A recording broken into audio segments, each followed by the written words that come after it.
নমস্কার বন্ধুরা, কেমন আছেন সবাই? আশা করি সবাই খুব ভালো আছেন।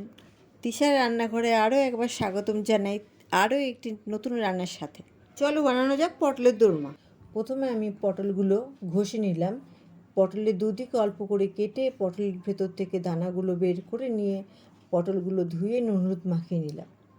এরপর নুন হলুদ মাখানো পটলগুলো হালকা করে ভেজে তুলে নিলাম। এবার মিক্সিং জারের মধ্যে পটলের দানা, দুটো কাঁচা লঙ্কা, অল্প আদা দিয়ে পেস্ট করে নিলাম, সাথে কাজু কিশমিশ পেস্ট করে নিলাম।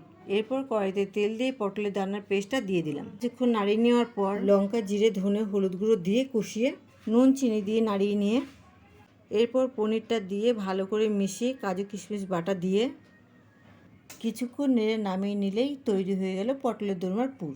এবার পুর একটু ঠান্ডা হলে ভাজা পটলগুলোর মধ্যে পুর ভরে রাখলাম।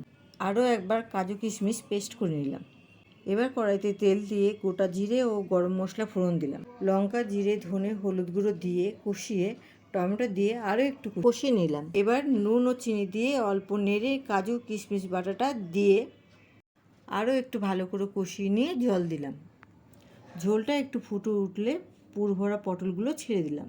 ঝোলটা মাখা মাখা হয়ে এলে ঘি, গরম মশলা দিয়ে নামিয়ে নিলেই তৈরি আমাদের পটলের দোরমা।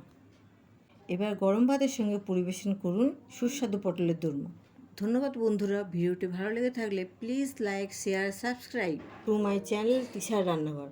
দেখা হচ্ছে পরবর্তী একটি নতুন ভিডিও নিয়ে।